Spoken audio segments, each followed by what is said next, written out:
अस्सलाम वालेकुम dear viewers. क्या हाल है? उम्मीद करता हूँ आप ठीक होंगे। अच्छा वीवर्स, ये 30 के वी अल्टरनेटर है जिसके सेटर में हमने वाइंडिंग टेम्परेचर स्विच लगाया है।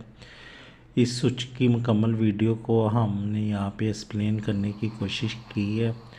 तो ये स्विच है वीवर्स जो हमारा कि 250 वोल्ट 5 एम्पेयर 135 डिग्री सेंटीग्रेड तक काम कर सकता है। तो इसको हम AC DC सीरीज सर्किट में किसी भी जगह पे यूज़ कर सकते हैं जहाँ पे हमें वाइंडिंग की हीट को सेंस करवाना हो। जैसे कि हमारे मोटरें हैं, हमारे अल्टरनेटर हैं, या हमारे कोई भी ऐसी चीज़ें हैं जो हम चाहते हैं कि ओवर हीट होने से हमारी बर्न ना हो, तो उसके सीरीज़ में आप ये सेंसर यूज़ कर सकते हैं। इस सेंसर को टेस्ट करने का आम सा तरीका है कि इसको आपने अपनी वायर में सीरीज़ में लगा देना है और ये 5 एम्पेयर के लोड पे डायरेक्ट चल सकता है।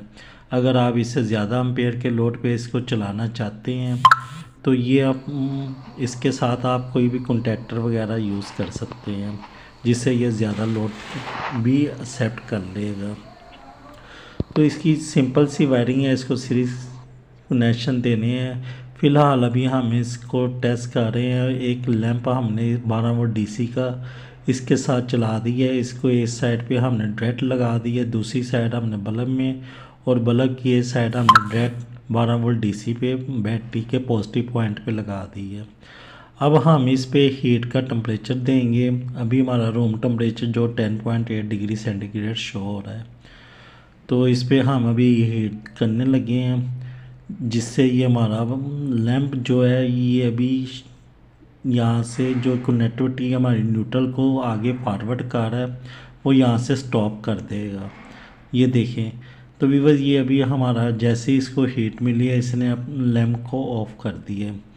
तो ये टेम्परेचर जो है ये हमारा कंट्रोलर रूम कंट्रोलर है, इसलिए ये उस लेवल पे टेम्परेचर सेंस नहीं कर रहा जितना टेम्परेचर इस स्विच को हमने हीट गन की मदद से दिया है।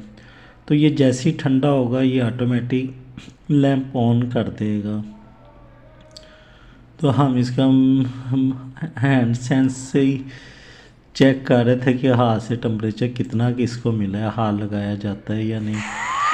तो अभी एक दफ़ा दोबारा हम इसको बंद करवा के देखते हैं कि ये अगर हीट 2-3 दफ़ा इसको मिलती है तो ये ख़राब तो नहीं हो जाता। इसकी एक्यूरेसी भी चेक करनी है हमने। तो ये देखो काफ़ी देर इसको हीट गन से हम हीट देते हैं तो फिर ये जाके बंद करते हैं। ये इतना आप लोग सोच रहे होंगे कि हाई टेम्परेचर इन्होंने क्यों यूज़ किया है 135। तो व्यूअर्स, हमारा जो अल्टरनेटर है वो 180 डिग्री सेंटीग्रेड तक लड़ाई सुम्बर का टेम्परेचर बर्दाश्त कर सकता है। तो वो हाँ, आप चाहे नेट से भी सर्च कर सकते हैं लड़ाई सुम्बर 30 kVA की वाइंडिंग कितना टेम्परेचर एक्सेप्ट कर सकती है। तो उस लेवल के मुताबिक हमने 135 डिग्री का सेफ पॉइंट पे लगाया है ताकि वायरिंग बंद होने से पहले हमारा मॉड्यूल इस पर, तो हमारा मॉड्यूल जो है वो हमारे इंजन को बंद करवा सके। हम ना अल्टरनेटर की ना जगह सेलेक्ट कर रहे थे कि इसको किस पॉइंट पे लगाना चाहिए वाइंडिंग में। तो हमें साइटर पॉइंट जो है वो ज़्यादा बेस्ट नज़र आया क्योंकि अक्सर साइड्स पे कंप्लेन आती है साइटर की। अल्टरनेटर स्टेटर कम ही बर्न होते हैं, ज़्यादा स्टेटर जो हमारे होते हैं वो हमारे बर्न हो जाते हैं। तो हम इसको स्टेटर में लगाएंगे।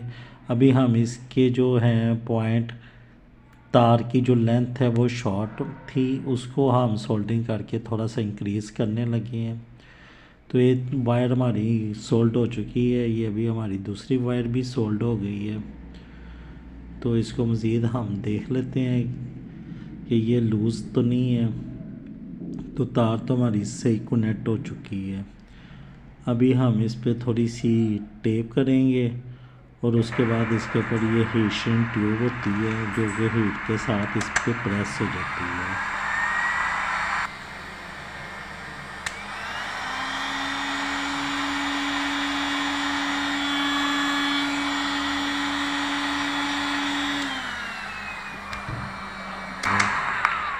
ये जो हीशिंग ट्यूब है ये साथ ही उसके मेल्ट हो जाती है। टेप तो कुछ अरसे बाद लूज़ होकर गिर जाती है या ख़राब होकर उतर जाती है, लेकिन ये नहीं उतरती।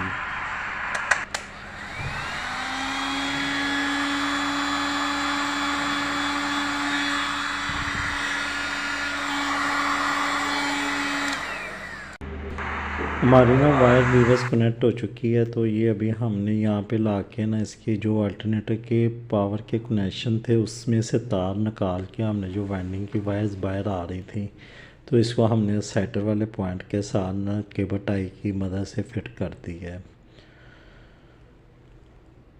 क्योंकि असल साइड से कंप्लेन ज़्यादातर साइटर की आती है, अल्टरनेटर स्टेटर की या रोटर की कंप्लेन कम होती है। तो स्टार्टर जो है इसका बंद होने का ज़्यादा खदशा होता है, तो हमने इसके ऊपर ही वाइंडिंग को सेंसर को फिट किया है ताकि अगर कोई हीट में साइटर में कोई बेरिंग में कोई इशू आता भी है तो साइटर पहले बंद होता है, तो उसकी जगह पे हमने ये सेंसर यूज़ कर लिया है। अब जैसे ही हमारा बेरिंग जाम होता है या अल्टरनेटर ओवर हीट होता है किसी भी रीज़न से तो हमारा ये सेंसर हमारे मॉड्यूल को ऑफ करवा देगा। तो ये दो वायर्स इसकी यहाँ से हमने बाहर निकाल ली है। अभी हम मीटर के साथ इसको मज़ीद टेस्ट कर लेते हैं कि ये हमारी कनेक्टिविटी कंटिन्यूटी सही दे रहा है या नहीं दे रहा।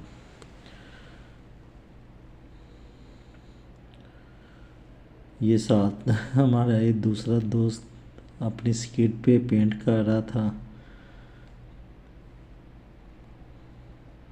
तो ये वीवर्स फिट यहाँ पे हमने कर ली है। अभी हम इसका मीटर से टेस्ट भी कर लेते हैं कि फिटिंग के दौरान इसकी सोल्डरिंग ब्रेक तो नहीं हो गई। तो ये मैंने मीटर्स मंगवा लिए, इसकी कंटिन्यूटी भी मैंने चेक कर लिया मीटर की। अब मैं इसकी लीड के साथ लगा के इसकी दोनों तारों को चेक करवा देता हूँ आप दोस्तों को। ये 30 kVA का हमारा रोटर आर्मेचर है। इसकी ये नीचे वाला पार्ट जो है ये साइटर फील्ड है। इसमें 3 हमारी डायोड ब्रिज लगी होती हैं तीनों फेज़ों पर। डायोड ब्रिज का तो आपको पता ही है AC को DC करने के लिए ही यूज़ होती है। तो मैंने कहा ये भी आपको साथ में दिखा दूँ। ये अभी हमारा इसमें फिट हो जाएगा ये तो इसको उठा के अभी हम इसमें फिट करने लगे हैं अपने अल्टरनेटर में। यहाँ से हमारी तारें जो हैं वो आ गई थी बाहर। तो अभी बस ये हमारा यहाँ पे ना सेंसर आप देख सकते हैं फिट हो चुका हुआ है। तो इसकी 2 वायर्स हमने कनेक्शन साइड से बाहर निकाल ली हैं। तो वीवर्स ये देखें हमने इसका रूटर अल्टरनेटर के अंदर एडजस्ट कर दी है। हमारा बेरिंग जो है वो कप के अंदर बैठ चुका है और ये हमने घुमा के तसल्ली कर ली है।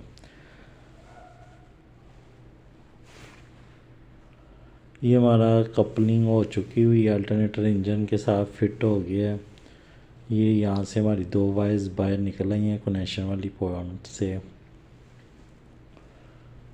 तो यहाँ पे हम अपने पैनल में अपनी पावर की केबलों के साथ इसके कनेक्शन ले जाएंगे। इसका R120 AVR है। 30 kVA का ये लड़ाई सुमर का अल्टरनेटर है। और इसके आगे हमने परकिंस का इंजन यूज़ किया है जो कि 1103A मॉडल है 33 1103A33। अभी हम इसके ये जो स्टिकर हैं वो भी आपको चेक करवा देते हैं। ये हमारा 32 kVA का अल्टरनेटर है TEL042C मॉडल के साथ।